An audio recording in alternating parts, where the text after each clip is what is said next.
actually wear that beanie for too long because it flattens my hair. It's fine. I have like no volume. You look. Okay. I did this last year. I'm going to do it again. I'm not going to be weird. Yes, welcome back. Yes, it's been a year and we're back. Welcome back to my channel, everybody. It's part 2 with The Boyfriend.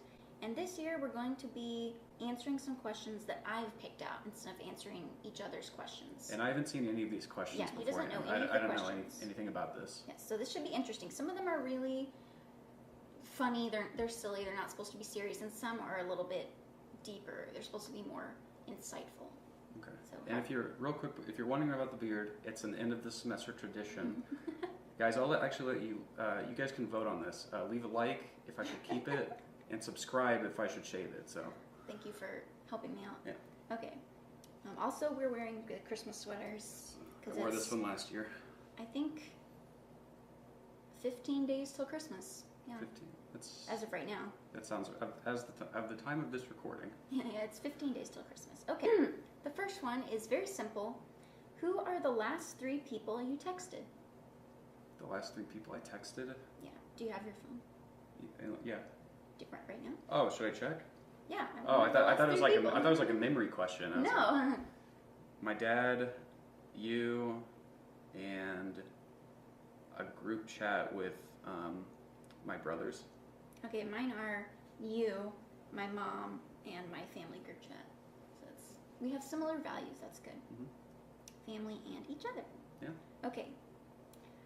So since this is a part 2, this question is, how has your relationship changed in the past year? Our relationship. Right. I mean, it's as much as it's changed, I feel like it's stayed the same too.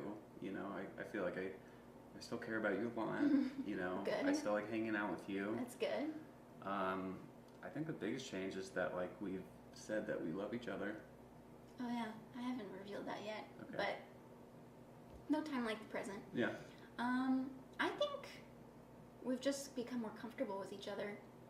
You know. I would agree. Doing normal stuff. Yeah. We don't feel like I actually thought about this earlier. We don't feel like we have to cuddle at every movie we watch like we used to when we first started dating. We'd cuddle all the time. Mm-hmm. And now we're just sort of like eating pizza while we watch stuff.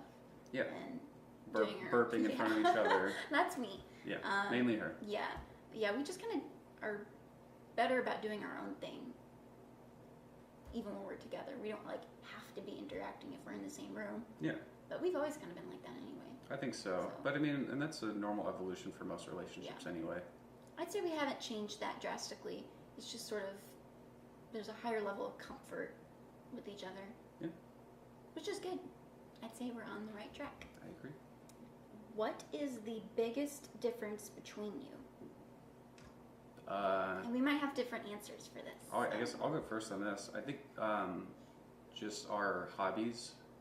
Just because, I mean, and that's the most prevalent too. I mean, like, I like video games, she likes to read, and, you know, I guess we both like being on our computer, but for different reasons.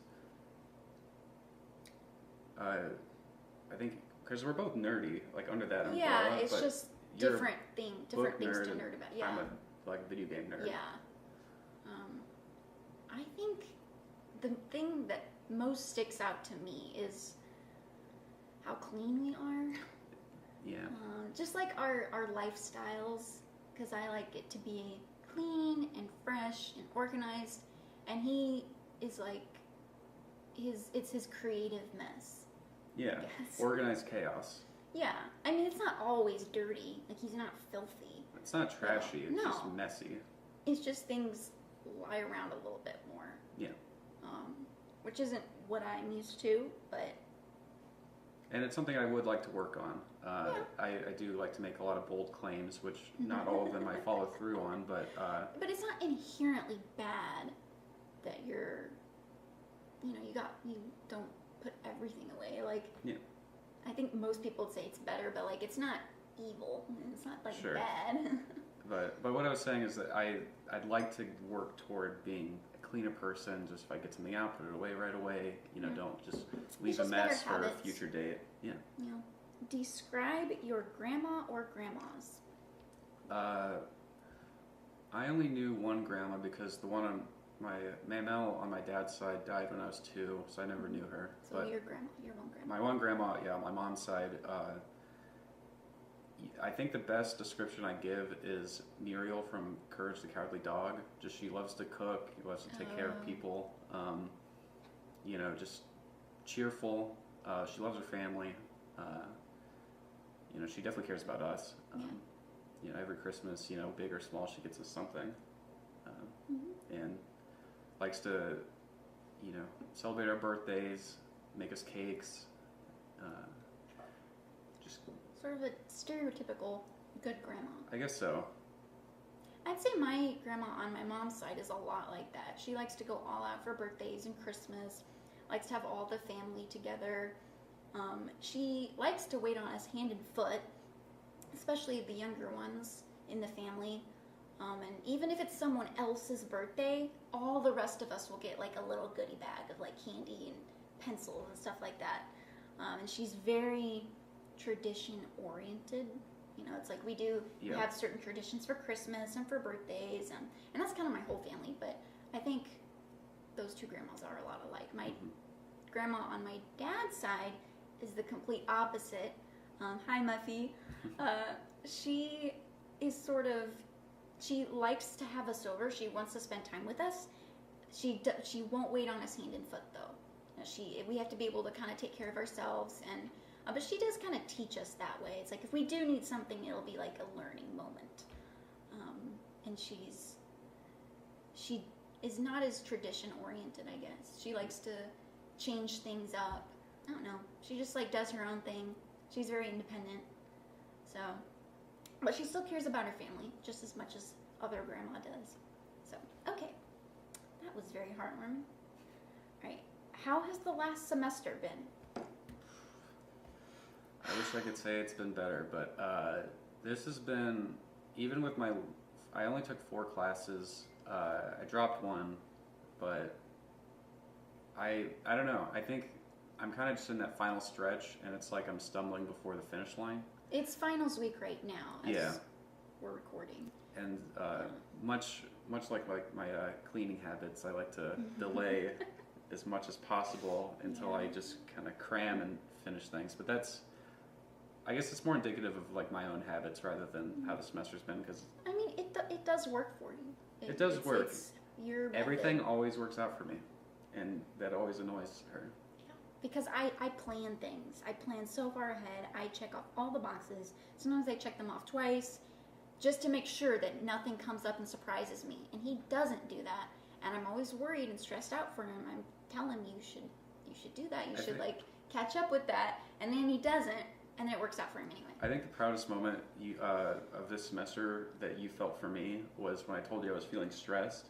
And so I made a list of the things I need to do. It was on a napkin, but it was a list nonetheless. He texted me and told me he made a list of everything he needed to do in the last couple weeks of the semester. And I was like, finally. Great, that's good news. And then he's like, I wrote it down on a napkin. I was like, still progress. It's a start. It's progress. It's good. Because I'm all about lists and spreadsheets and stuff like that. But what was the original question? Oh yeah, the semester. How the semester's been? This semester has been the hardest one I've ever had. I took 17 credit hours, which eventually got back down to 15 because 2 of them were like these 2 little short classes back to back. So I ended with 15, but they were all literature and writing classes. I had 2 writing intensive classes, and yet some of my other classes felt like they were writing intensive. And plus I'm doing French and Spanish, and both of those were literature writing classes. And so this semester has been very busy, and this last week has been really busy. But I only have 2 finals left now, and it's like I can see the light at the end of the tunnel. I'm ready to be done and have Christmas. We have our apple cider to give a cozy vibe. And yeah, this semester's been really busy. Yeah. But we still managed to spend time together. Yeah, for sure. For a little while, we had to share my car because his wasn't working, and share his car Still when mine wasn't working. Still technically isn't working. Yeah. But, yeah. It starts 85% of the time. Yeah. So. I should also point out that I am still passing my classes. Yeah, we're not failing our classes. It's just been tough. What is the best prank you've ever pulled off? I'm not really much of a prankster. I mean, I've done the typical, like, pop out and scare somebody. Yeah. But pranks, I mean, I guess actually, it wouldn't be a prank, but I subverted your expectations with our 1-year anniversary. Pictures in the scavenger hunt. It was a few weeks till our, till our 1-year anniversary. It was. And I was like, he said he had a plan. I wanted to know, like, do I need a plan for it? And he finally told me, going on a hiking trip. And I was like, okay, we don't go Neither of us like to hike. We don't go outside ever. But all right, like, I can have fun with that. It was in Illinois, which I thought was odd. But anyway, a few days later, there was a scavenger hunt, and then his friends were holding a big sign that said, will you go to prom with me? Because I never got a prom, and he threw me a prom in the backyard.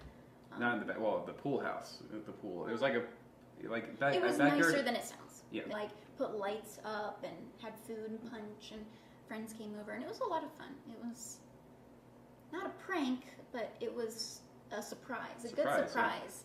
Yeah. I actually had one in mind for this, and I've forgotten what it was.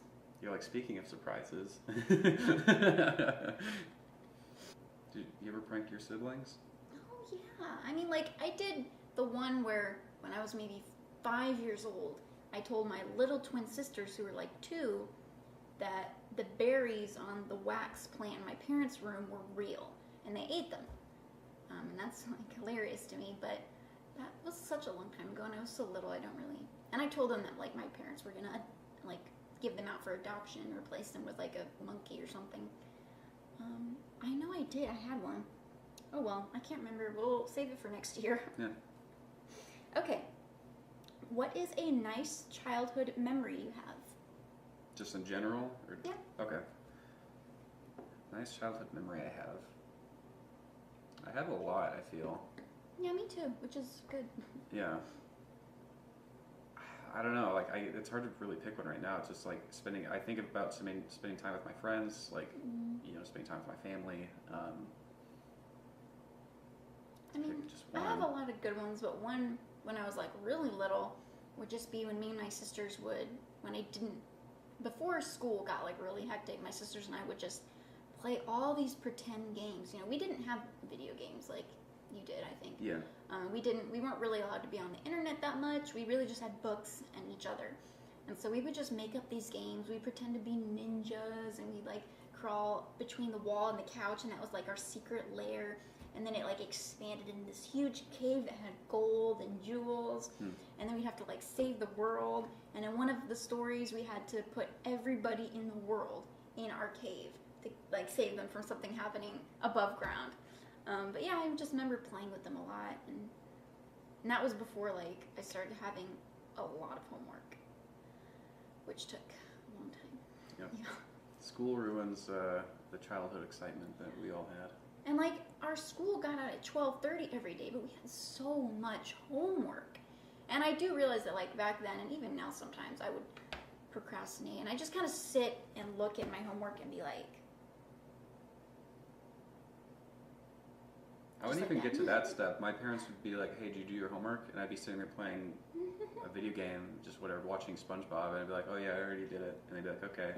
And then I'd get my grade back. They'd be like, why aren't you doing well in this class? I'd be like, oh, I guess I haven't been doing the homework.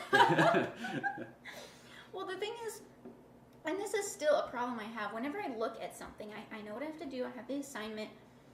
If I don't know exactly, like, what to do or what to write, what to say, my brain is like, oh, no, we don't have anything to do. Like, because you have nothing to say or do, because you don't know how.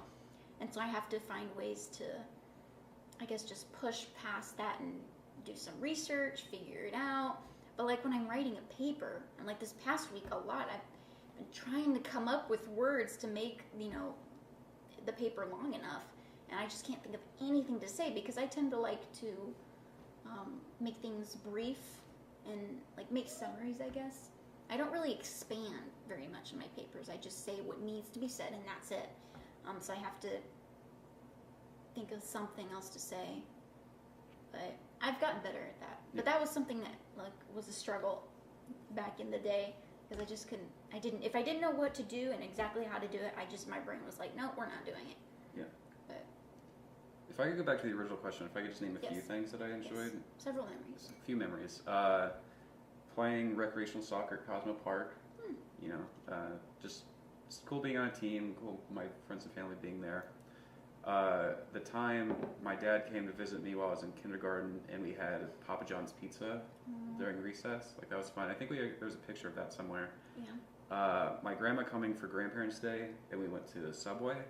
I don't know. It's just like a nice memory. I think we only ever did that once, but it was just a cool thing. Driving around in my mom's van, listening to like '90s music. Yeah. Like I usually picture going to the mall or going to boring fabric stores that she likes to go to. And then I don't know, just playing video games. I just like pretty solid. Nothing in particular, just like hanging out with, you know, my brothers and my friends, neighborhood friends. Yeah, that's actually all the questions I have. Oh, that was it? Okay. That's all the questions. This was fun. Yeah. Thank you for the apple cider. Yes. Hopefully we'll do this again next year. Big changes coming up around graduation, but we'll see where we're going to end up. Yeah, we're almost graduated. Do we want to talk about that a little bit? I guess so. We're going to both graduate in May in the same class because we both have the same major. And it's coming up fast. It's less than 6 months away. I mean, we basically have one semester left after this finals week. And that's it. Yeah. Then we're certified adults. College is over. For me, at least. I'm never going back to school. But you spent twice the time at school that I did. Yeah, 6 years. And I'm already over it. Yeah. I can't do anymore. Oh, I was over it a while ago too. Yeah. But I had to stick with it. You started and you were like, Yep. I think I joked with my dad that my entire college experience has been senioritis. Yeah. But hopefully we'll find jobs. I hope so. All right, well, I guess we shall bid you adieu. We hope you enjoyed this. It was fun for me. Fun for me too. Okay, yeah. Good. All right. Merry Christmas. Merry Christmas. We'll see you next year, hopefully. All right, well. I just want to have a cheers to what we have and cheers to the future. Yes. Toast. Cheers. Yes, a toast.